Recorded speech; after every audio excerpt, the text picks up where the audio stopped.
This video is sponsored by Squarespace. Now, I'm not sure if you know this, but the DJI Goggles 3 that were released with the Avata 2 are fully compatible with the Air 3 and the Mini 4 Pro. So the theory is any drone that runs OcuSync 4.04 can make use of the Goggles 3. Now, previous drones like the Mavic 3 series and the Mini 3 series could use the Goggles 2 and the Goggles Integra as a headset, but the caveat, you needed to use the motion controller when using the goggles. You couldn't use a standalone or regular controller like the RC or RC-N1, but now you can. So with the Air 3 right here, I've got the Goggles 3 linked up, and when I take off, I'll be able to use the RC2 in order to fly the drone and use this to shield my eyes from the sun. Now, why would you want to use this?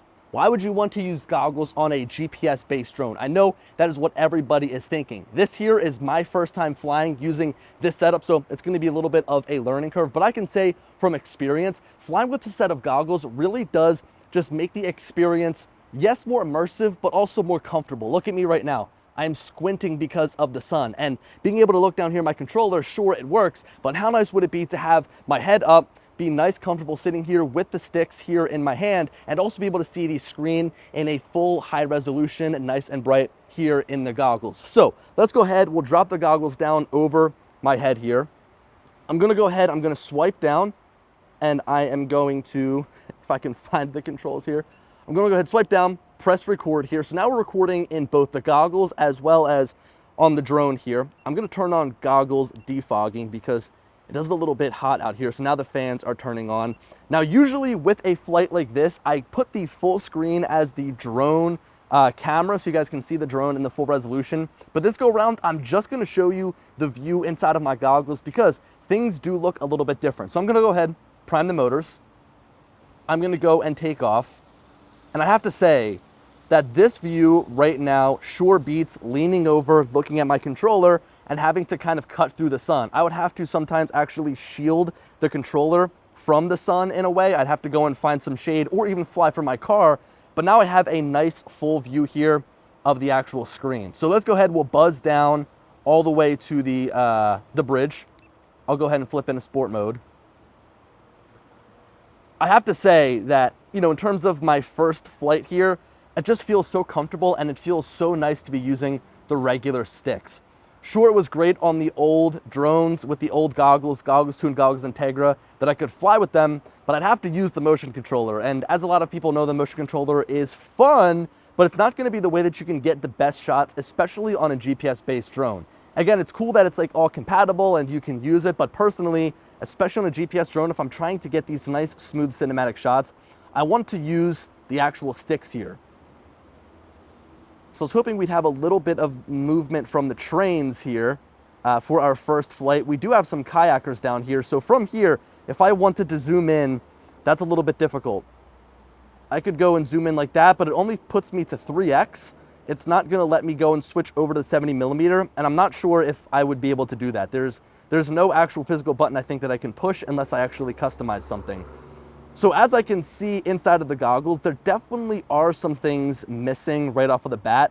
Right from my remote controller, I can press record. I could switch my flight mode. So here I could switch to normal if I want to, or I could switch over to my sport mode to get a little bit faster here. I still have my center point there in the middle of the screen. I suppose I could probably turn on the grid lines as well.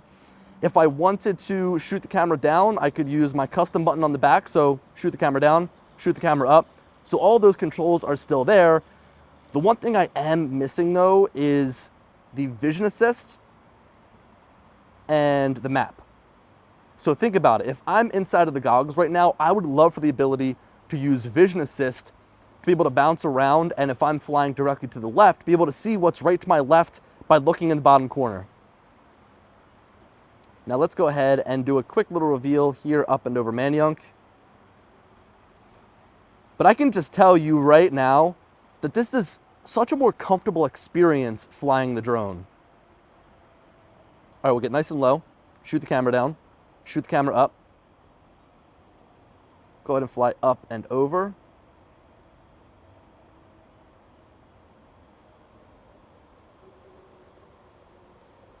Yeah. Sun is beaming on Manayunk there, it looks nice. Cool. So yeah, I mean, I can just say like right now, as I turn around and fly back, we are in a little bit of shade here, but if I go and pull my goggles off, it's still bright and squinty, but going back inside of the goggles just makes things so much more comfortable. Gotta get a nice seal on my face here. The Goggles 3 are also great. They're such an improvement over the Goggles Integra and the Goggles 2, in my opinion, in terms of the fit.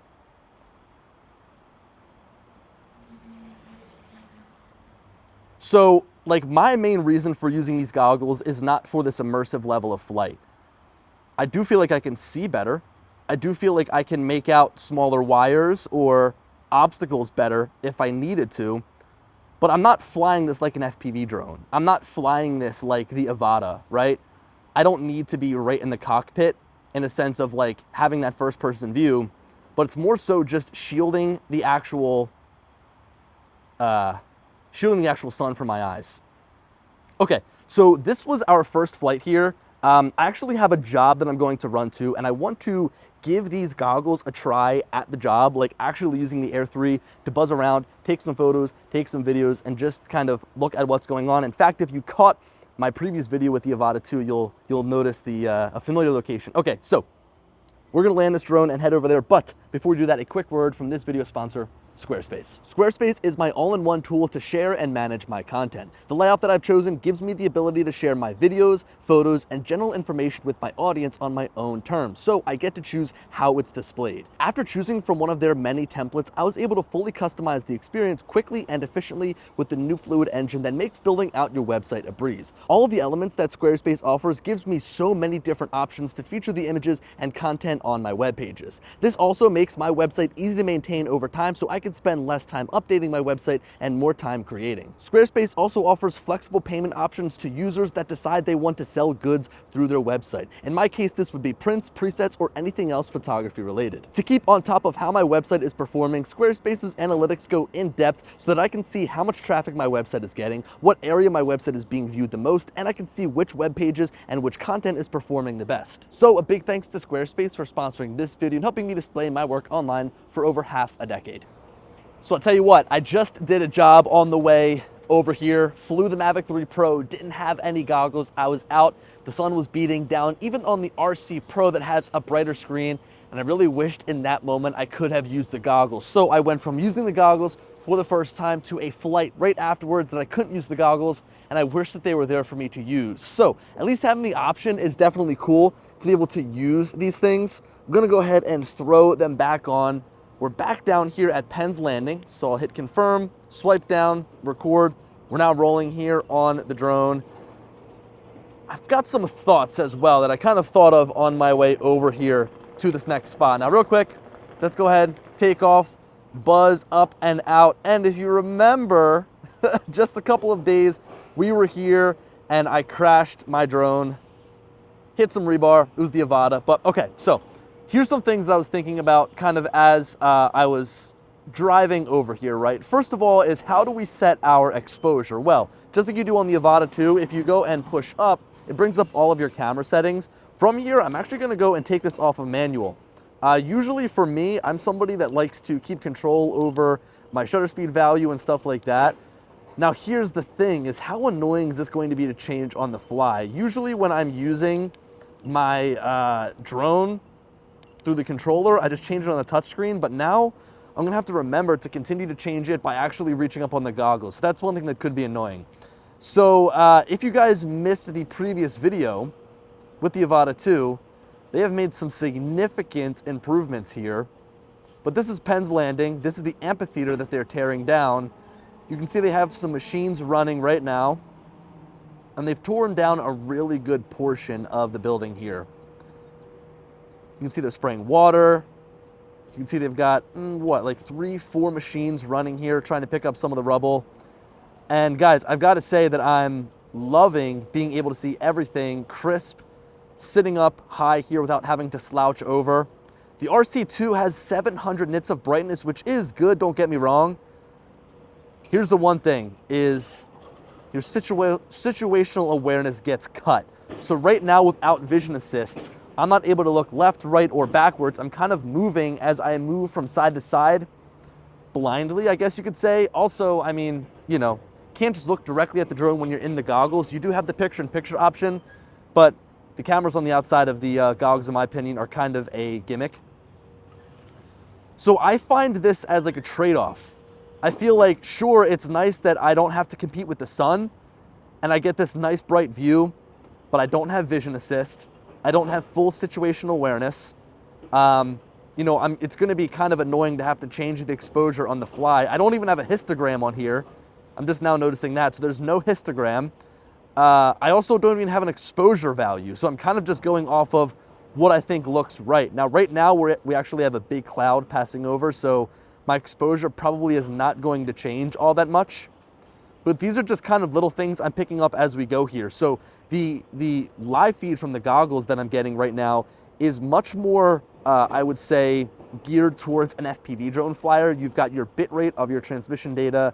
You've got your connection from the RC. You've also got the transmission of like the downlink, so like the actual video feed that we've got. You've got the satellites. In my opinion, there's much more important information to be had. I mean, I guess I could swipe up and fly just with this here on the screen, and now I'm getting a reading of my exposure value. Like now I'm at negative 0.1. That kind of just makes me want to bump over to auto and just kind of let it do its thing as we fly around here. Kind of starting to have second thoughts now. Wow, oh, look. If I would have kept flying to the right, would have been a shore crash. All right. I think I'm starting to have second thoughts here. In my opinion, maybe now the best way to fly your drone, your Air 3 or your GPS drone, is probably just sit in your car. Let's see, let's buzz down and check out what they're doing. Looks like they might be switching the bucket off of this. Oh no. Looks like they're just smashing stuff down here. Yes, they're using a smasher to kind of break up some of that different rock. I feel so blind flying to the right and not being able to use vision assist. Oh, it's a magnet. Ah, yeah. So it looks like they're picking out all the metal. Cool. Even from here, I mean, I've got the zoom capability, right? But we're using digital zoom at this point. I'm kind of wondering if there's a way that I can switch over. I wonder if I go to the menu here, go to settings, control.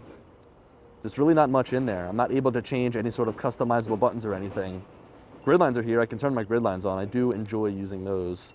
Advanced camera settings, are there anything under there? No, so this is very, very bare bones. Okay. You know, I remember in my previous video with the Goggles 2 and Goggles Integra, I called for them to make it available to be able to use the Goggles 2, but I was hoping for a more fleshed out experience. Now we do have the sun coming back here, which is nice. I mean, I'm sitting here in the goggles and I definitely don't feel the pressure of the sun on my eyes.